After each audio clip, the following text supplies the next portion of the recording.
needs to know it, we might give it to him. But we need to turn that on its head, because data that's not used quickly gets stale, and it's of no value then.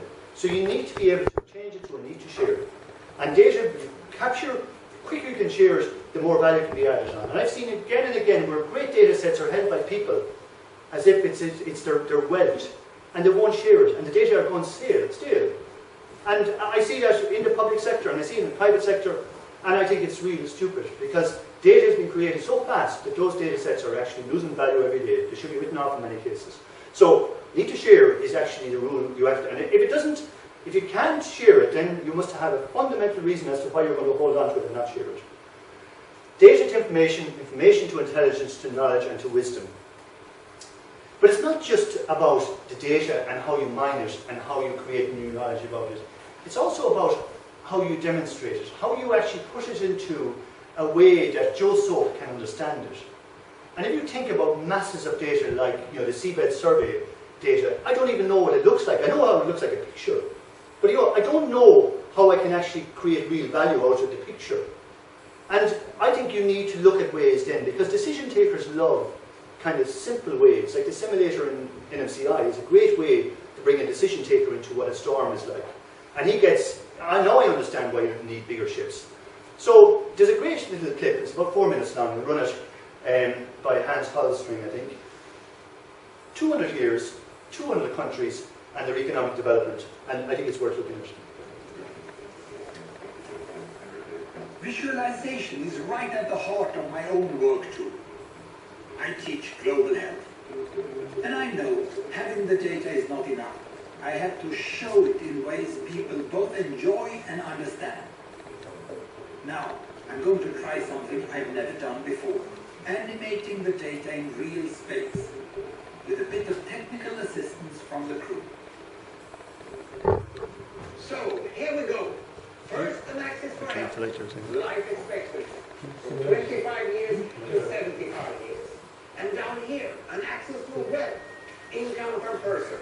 $400, $4,000, and $40,000. So down here is poor and sick.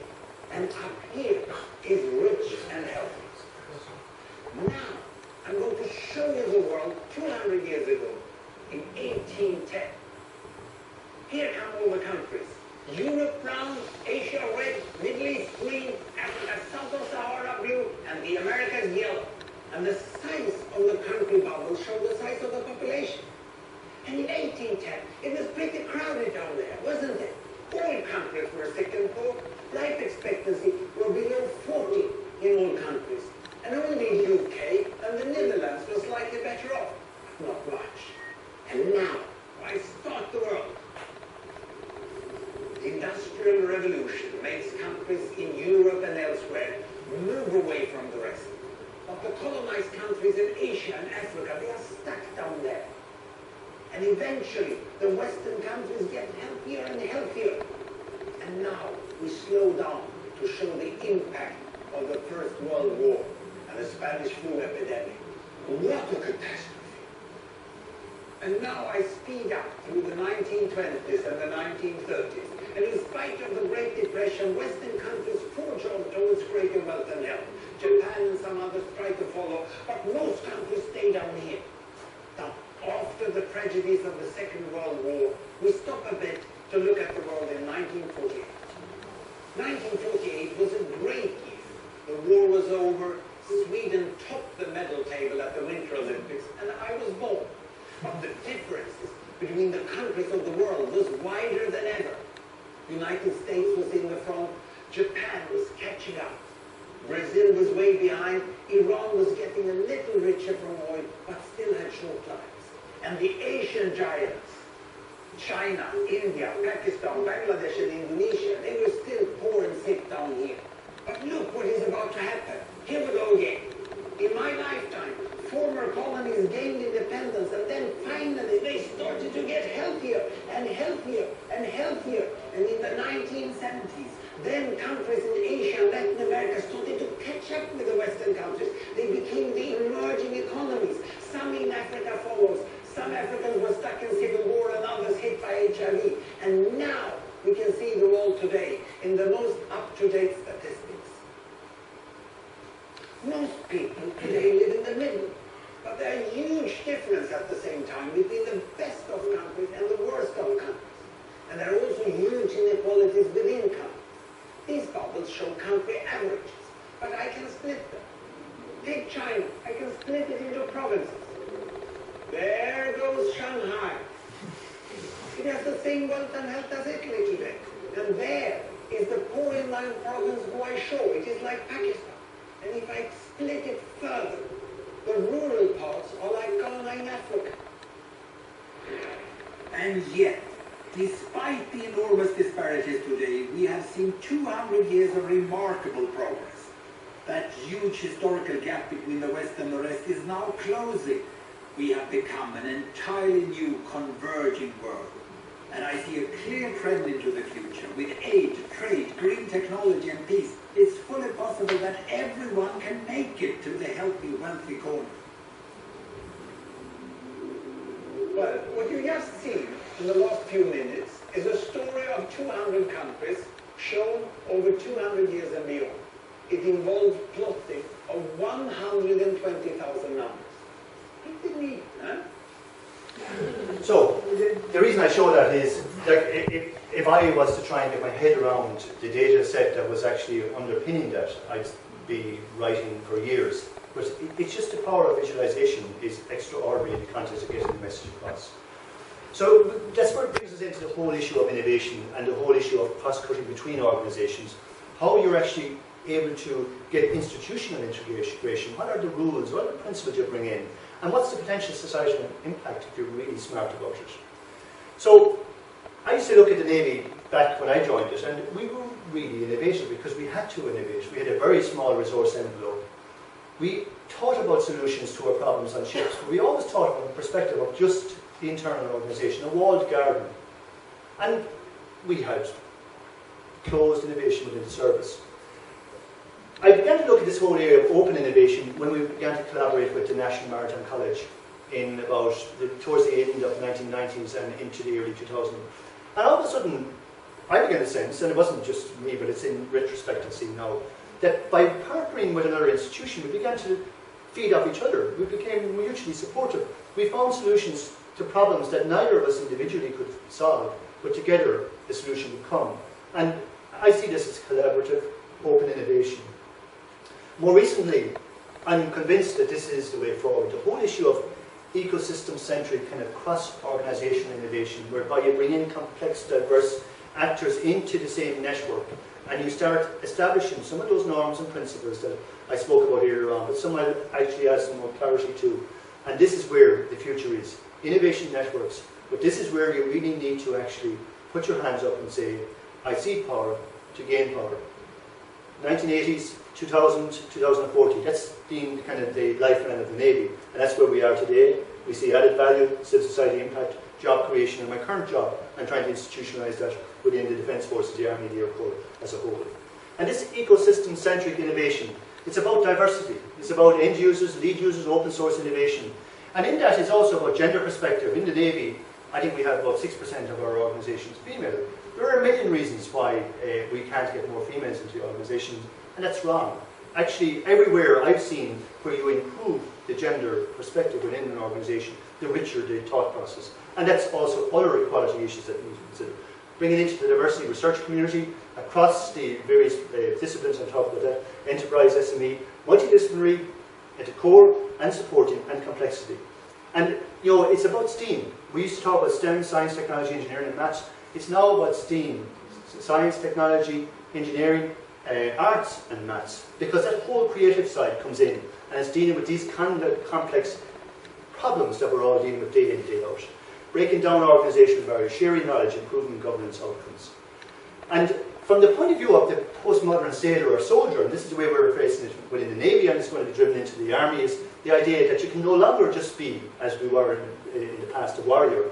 You have to now to be a scholar and a diplomat entrepreneur, and it goes back to my opening point about being nosy about other people's business, broadening your horizon in terms of your academic reflection, but being able then through your diplomacy to actually make relationships with diverse organisations, diverse individuals, whether it be enterprise or whether it be other academic disciplines within the area of work, and being true to your core profession. You know, in my case, I have to be a warrior, or a soldier, or a sailor. But in your case, you might be a scientist. But it doesn't mean that you happen to sustain these diplomacy skills, that ability to create relationships, to actually expand your network, and also to, through your scholarly reflection, start looking and be nosy about other people's business. So dealing with complexity through innovation is about sensitizing mindsets. You must inculcate it. Not everybody is an innovator, but everybody should facilitate an innovation. It should be in everybody's job description. It's about sensing and exploring through innovation networks, and then seizing and exploiting when you have a new idea and you create a partnership. Sensing, exploring, seizing, exploiting, the outcome is knowledge, wisdom, and positive outcomes. And an innovation cluster, which I'll talk about briefly, is exactly that, built on principles of trustworthiness, reciprocity, collaboration, communications. Very simple words to use. I used to always say the word trust, but trust means nothing. It's trustworthiness. Somebody must be worthy of trust. And the collaboration must be there, and the communication must be there to actually make it work. And the balancing piece is reciprocity. I'll do something for you today because I know that tomorrow you'll do something for me. And this drives end user, lead user, open source innovation, research community, enterprise, and it can be done at a local level, a national level, a regional level, and a transatlantic level. And one example is what I see is the imerc cursor, and Dad Val is here, director of imerc, which is doing exactly that. And it's not easy. It is actually not easy at all, because continually you're dealing with bun fights, you're dealing with challenges to the trust, challenges to the reciprocity, you know, failures in communications, breakdown in collaboration, and you just keep on putting the genie back in the bottle and getting people to smell the coffee and see what's coming out of it, because there's a huge amount coming out of it. End user driven solutions to end user identified problems. From the Defence Forces point of view, that's what we're trying to do.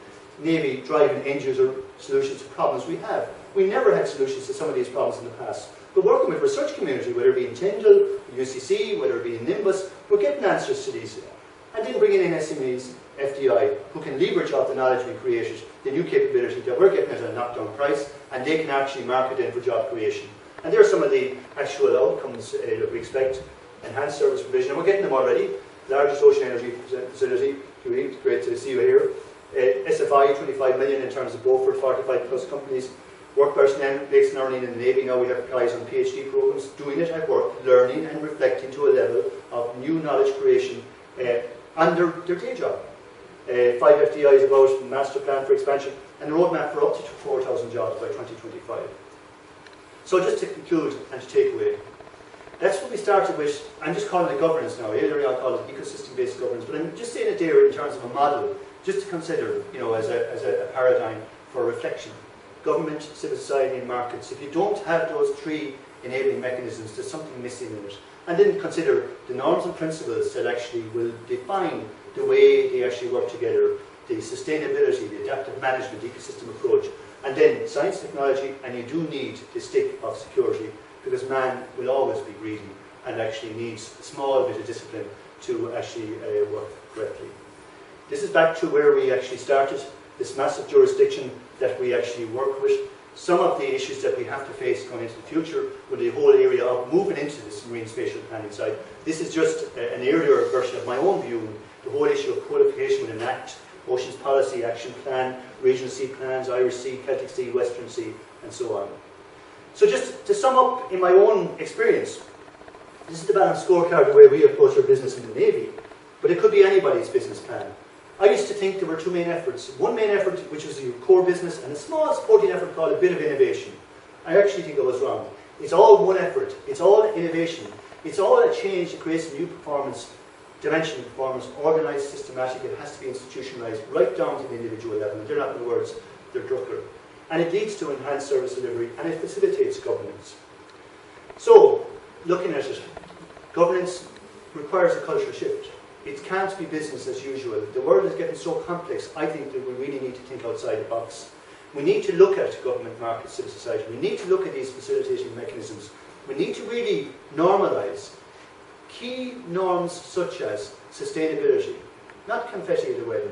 Really look at the heavy price that sustainability in terms of our strategy statements means.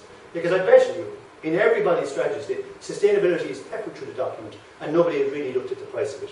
Integrated institutions, knowledge, technology, and security architecture. And complexity requires innovation networks. It needs multidisciplinary. And the more diverse the team, the better the outcomes in terms of the knowledge generation. it needs leadership. You know, it's not just going to happen on its own.